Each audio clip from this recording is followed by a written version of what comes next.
So now we discuss কৰিম insulator, semiconductor and conductor. ঠিক আছে, so first definition বুলক চাই লওঁ।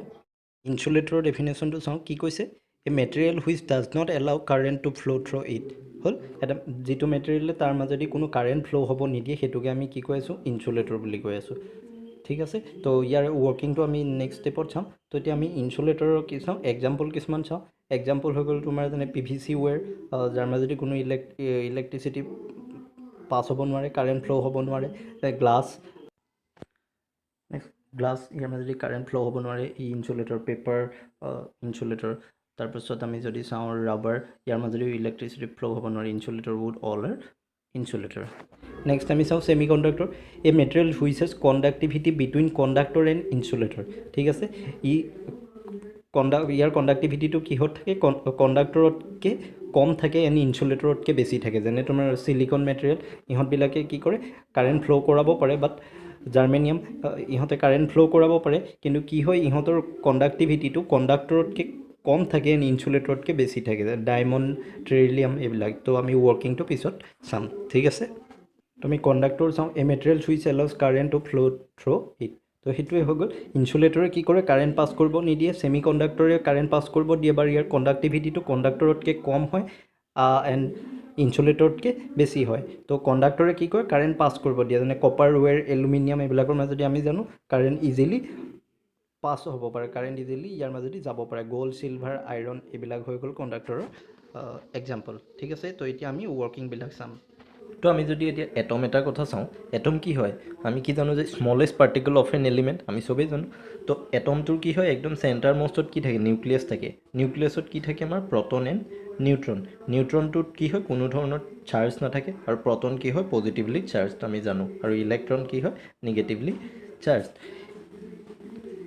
এতিয়া এই নিউক্লিয়াছটোৰ চেণ্টাৰত থাকে, ইয়াৰ বাহিৰত যিবিলাক আমি দেখিছোঁ এইবিলাক হ'ল অৰবিট। এই অৰবিটবিলাকত কি হয়, ইলেক্ট্ৰনবিলাক ৰিভল্ভ হৈ থাকে, আৰু ইহঁতে নিউক্লিয়াছৰ ফালে এট্ৰেক্ট হৈ থাকে।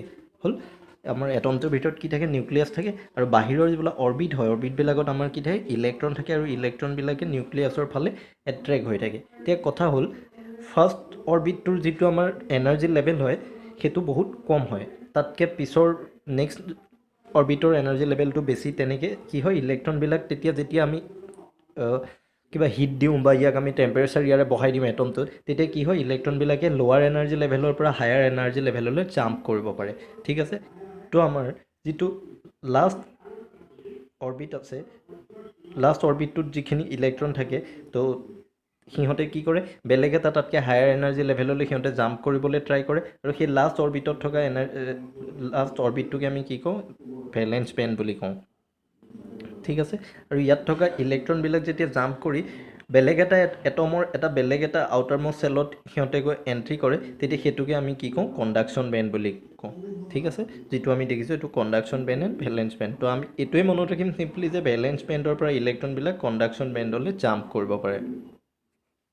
ঠিক আছে, তো আৰু কণ্ডাকশ্যন বেণ্ড আৰু ভেলেন্স বেণ্ডৰ মাজৰ যিটো আমাৰ গেপ থাকে, সেই গেপটোকে আমি কি কওঁ, এনাৰ্জি গেপ বা ফৰবিডেন গেপ বুলি কওঁ। ঠিক আছে, চ' ইনচুলেটৰত কি হয়, যেতিয়া আমি টেম্পাৰেচাৰ দিয়া হয় বাহিৰৰ পৰা, তেতিয়া ইলেক্ট্ৰনটো মুভ কৰে, কিন্তু আধালৈ গৈ আকৌ সি ৰিটাৰ্ণ গুচি আহে, কিয়নো এই ফৰবিডেন এনাৰ্জি গেপটো ইমানেই বেছি দীঘল থাকে, যে ইমানেই ইয়াৰ গেপটো ইমান বেছি হয় যে সি গৈ পেলাই তোমাৰ কণ্ডাকশ্যন বেণ্ডটো পাবগৈ নোৱাৰে। তো সেইকাৰণে ইলেক্ট্ৰনৰ ফ্ল'টো কমপ্লিট নহয়, আৰু ইলেক্ট্ৰনৰ ফ্ল' কমপ্লিট নহ'লে আমি ইলেক্ট্ৰিচিটি পাব নোৱাৰোঁ, কাৰেণ্ট পাব নোৱাৰোঁ। সেইকাৰণে ইনচুলেটৰে কি কৰে, কাৰেণ্ট ফ্ল' হ'ব নিদিয়ে। তো আমি যদি ইনচুলেটৰৰ কথা চাওঁ, ইনচুলেটৰত কি হয়, কণ্ডাকশ্যন বেণ্ড আৰু ভেলেন্স বেণ্ডৰ মাজত আমাৰ যিটো ফৰবিডেন এনাৰ্জি গেপ থাকে সেইটো বহুত বেছি থাকে।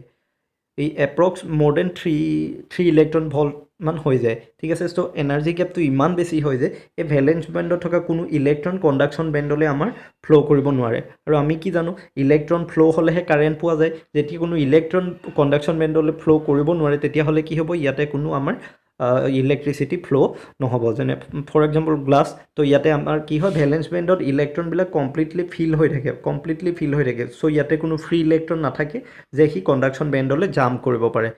চ' সেইটো কাৰণে কি হয়, ইনচুলেটৰ মেটেৰিয়েলত কোনো ধৰণৰ ইলেক্ট্ৰিচিটি ফ্ল' নহয়।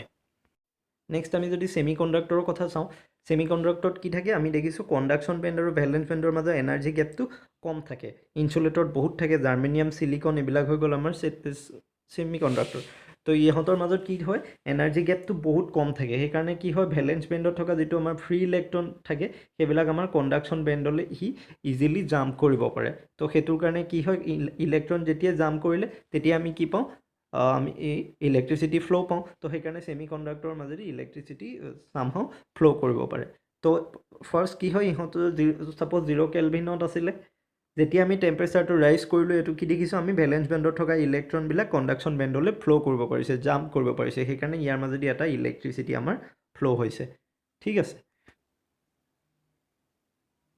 নেক্সট আমি চাওঁ কণ্ডাক্টৰত কি হয় এই কণ্ডাকশ্যন বেণ্ড আৰু ভেলেন্স বেণ্ডটো কি হৈ থাকে আমাৰ অ'ভাৰলেপ হৈ থাকে যিটো আমাৰ কণ্ডাকশ্যন বেণ্ড এণ্ড ভেলেন্স বেণ্ড আছিলে এইটো অ'ভাৰলেপ হৈ থাকে আৰু ইহঁতৰ মাজত কোনো ফৰবিটেন গেপ নাথাকে সেইকাৰণে কি হৈ থাকে ভেলেন্স বেণ্ডত থকা ইলেক্ট্ৰন ইজিলি কোনো কেছ নাই ই ডাইৰেক্ট কণ্ডাকশ্যন বেণ্ডলৈ ফ্ল' কৰিব পাৰে সেইকাৰণে আমি কি গম পাওঁ কণ্ডাক্টৰৰ মাজেদি আমাৰ ইজিলি ইলেক্ট্ৰিচিটিটো ফ্ল' হ'ব পাৰে ঠিক আছে তো সেইটোৱে আমাৰ ডিফাৰেঞ্চ আছিলে তো কি হয় ইনচুলেটৰ ফৰবিটেন এনাৰ্জি গেপটো বহুত বেছি থাকে সেইকাৰণে কি হয় ইলেক্ট্ৰন ফ্ল' কৰিব নোৱাৰে আমি কাৰেণ্ট নাপাওঁ ছেমিকণ্ডাক্টৰ মেটেৰিয়েলত কি হয় ফৰবিটেন এনাৰ্জি গেপটো বহুত বেছি কম থাকে সেইকাৰণে কি কৰে আমি টেম্পাৰেচাৰ যেতিয়া ৰাইজ কৰিব পাৰোঁ ইলেক্ট্ৰন ফ্ল' হয় আৰু আমি ইলেক্ট্ৰিচিটি ফ্ল' কৰিব পাৰোঁ চ' কণ্ডাক্টৰত কি হয় কণ্ডাকশ্যন বেণ্ড আৰু ভেলেন্স বেণ্ড দুটা অ'ভাৰলেপ হৈ থাকে চ' ইলেক্ট্ৰন ইজিলি জাম্প কৰিব পাৰে ফ্ল' কৰিব পাৰে আৰু ইলেক্ট্ৰন ফ্ল' যেতিয়াই হয় আমি তেতিয়া তাতে কি পাওঁ এটা ইলেক্ট্ৰিচিটি পাওঁ